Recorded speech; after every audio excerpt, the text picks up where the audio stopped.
प्यारे नाज़रीन, अस्सलामु अलैकुम व रहमतुल्लाह। प्यारे नाज़रीन, आपको पता है कि बहुत नज़दीक 15वीं शाबान शब बारात आ रही है, तो लिहाजा एक बेहतरीन अमल है, मतलब कि वो ज़रूर आप सुन लें और हो सके तो दूसरे मुसलमानों तक पहुँचाएँ ताकि सभी लोग फ़ायदा पहुँचे, मतलब सबको नसीब हो फ़ायदा। ये जो जादू है, ये जादू आजकल देखा गया है कि लोग ये शिकायतें रहती हैं कि मुझ पे जादू करवा दिया गया है। तो ये बात सच है कि होता है ऐसा। कुछ जलने वाले लोग होते हैं हासदीन, कि वो हमारा अच्छा नहीं देख पाते और पता नहीं किसी के पास, कोई ऐसे बाबा लोग के पास जाकर वो मतलब कि करवा लेते हैं, क्योंकि ख़ुद के पास तो इतना होता नहीं है इल्म, ऐसे नापाक। तो ऐसे पाखंडी लोगों के पास जाकर वो जादू करवाते हैं। लेकिन आप घबराएं नहीं, कुरान पाक में सूरह फलक और सूरह नास ये जादू के तोड़ के लिए उतारी गई है। प्यारे नाज़रीन, आप ये वीडियो को मुकम्मल सुन लें, क्योंकि जब तक आप पूरी बात नहीं सुनोगे तो फिर आप अमल कैसे कर पाओगे। 15वीं शाबान की इशा की नमाज के बाद आप जब गुस्ल करें तो पानी को गर्म करें, उसमें बेरी के पत्ते डाल दें, बोड़ी के पत्ते डाल के उससे गुस्ल कर लें। गुस्ल करने के बाद आपको 2 रकात नवाफिल नमाज़ पढ़नी है, सलातुल हाजात, जो भी आपकी नीयत है। चाहे तो कुछ भी वसवसा हो, नापाक जिन्नात की शरारतें हों, जादू हो, उसके असरात हों, नज़र बद हो, घर में झगड़े होते हों, आपको आज तक कोई सही आमिल नहीं मिला, सही इलाज कर जो होता है कोई नहीं मिलता। क्योंकि आज आप कहीं भी जाओगे इलाज कराने के लिए तो डॉक्टर भी पैसा लेता है जिस्म की बीमारी का, और बाबा लोग भी पैसे लेते हैं। कोई 5,000, कोई 10,000। मैंने देखा है, अल्लाह कसम, मैंने सुना भी है और मैंने नज़रों से देखा है कि लोग इलाज के भी पैसे लेते हैं, 15-15, 20-20 हज़ार रुपये लेते हैं, और फिर गारंटी तो कोई नहीं है। प्यारे नाज़रीन, किसी की ताकत नहीं है, सिर्फ़ अल्लाह ही की। अल्लाह ही शिफ़ा देने वाला है और शिफ़ा देने वाली ज़ात अल्लाह पाक की है।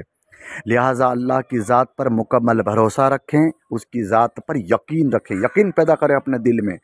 और 15वीं शाबान बड़ी रात को बाद नमाज ईशा 2 रकात सलातुल हजत पढ़ें, और 2 रकात नफल नमाज पढ़ने के बाद 7 मरतबा सूरह फलक, 7 मरतबा सूरह नास पढ़ें और 1 दफ़ा आयतुल कुर्सी पढ़ें।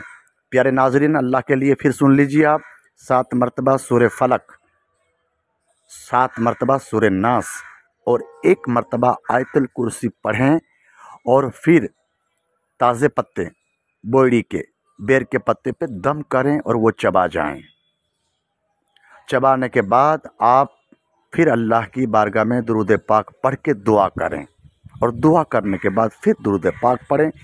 प्यारे नाज़रीन, अल्लाह की ज़ात पर भरोसा रखें, यकीन रखें।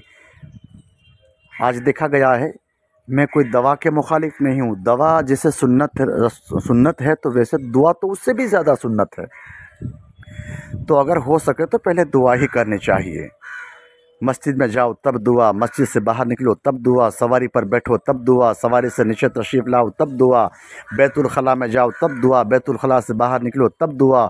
हमारे आका दुनिया में तशरीफ़ लाए, तवल्लुद हुए, तब आपके लब अतहर हिल रहे थे, तब दुआ कर रहे थे। जब दुनिया से विसाल बा सआदत कर रहे थे, मतलब मज़ार शरीफ में आपको उतार रहे थे, तो फ़ारूक आज़म ने सुना कि लब मुस्तफ़ा से या रब्बे हबली उम्मती। तो आप देखें, हर जगह इस्लाम में दुआ, और दुआ इबादत का मग़ज़ बताया गया है। तो फिर हम दुआ क्यों नहीं करते हैं? फिर हम अल्लाह की ज़ात पर भरोसा क्यों नहीं रखते? हमें डॉक्टर पर तो बहुत भरोसा होता है, ज़रा सा सर्दी ज़ुकाम हो जाती है, हम दौड़े भागे चले जाते हैं और 200 रुपये, 500 रुपये, 700 रुपये हम दे देते हैं। फिर मेडिकल का चिट्ठा अलग से होता है। हालांकि दवा सुन्नत है, लेकिन पहले आप दुआ करें। और देखा गया है कि इंसान को छोटी मोटी तकलीफ़ आती है तो फिर डॉक्टर को पकड़ते हैं, और डॉक्टर इलाज करने के बाद जब डॉक्टर का ध्यान नहीं पड़ता तो वो कहता है कि अब तो कुदरत का ही भरोसा है, आई एम सॉरी, अब तो अल्लाह का ही भरोसा है। फिर हम या तो कोई अच्छे आलिम या आमिल को पकड़ते हैं, या फिर हमें कोई मज़ार का दामन पकड़ना पड़ता है। तो क्या इस बात से ये पता नहीं चलता कि हमारा ईमान कितना कमज़ोर है? लिहाजा पहले दुआ करें, फिर वहाँ तो आपको लाइन में बैठना पड़ेगा दवाखाने पर। यहाँ तो कुछ भी नहीं है, अल्लाह के घर में जाओ, औरतें घर में नमाज़ पढ़ ले, मर्द लोग मस्जिद में जाएं, अच्छा वज़ू करें सुन्नत के मुताबिक, 2 रकात सलातुल हाजत पढ़ें, 7 मरतबा सूरह फलक, 7 मरतबा सूरह नास और 1 मरतबा आयतुल कुर्सी पढ़कर बेरी के पत्तों पे दम कर लें और उसको चबा जाएं, और चबाने के बाद अल्लाह की बारगाह में दुआ करें। अल्लाह पाक ज़रूर इस रात शब बारात के सदक़े में और अपने हबीब के सदक़े में अल्लाह पाक ज़रूर शिफ़ा अता फ़रमाएगा। प्यारे नाज़रीन, ये वीडियो आगे पहुँचाएँ अल्लाह के लिए, ताकि दूसरों को नफ़ा पहुँचे। कुछ गरीब हज़रात ऐसे भी हैं जो बड़े बड़े आमिलों पास नहीं जा सकते, इलाज के पैसे नहीं दे सकते, तो उन्हें ये कुरानी और बुज़ुर्गों का बताया हुआ ये अमल दें, आप इनको पहुंचा दें। तो ये वीडियो आगे भेजाएं ताकि वो घर बैठे ये कुरानी अमल को मतलब के करें और शिफायाब हों। अल्लाह पाक हम सब को हर बीमारी से, जिस्मानी रूहानी बीमारी से अल्लाह पाक बचाए अपने हबीब के सदक़े में। और ये अमल 15वीं शाबान को कर लेना चाहिए बाद नमाज इशा। अत-तौफ़ीक़ मिनल्लाह। अस्सलामु अलैकुम व रहमतुल्लाहि व बरकातुहू व मग़फ़िरत।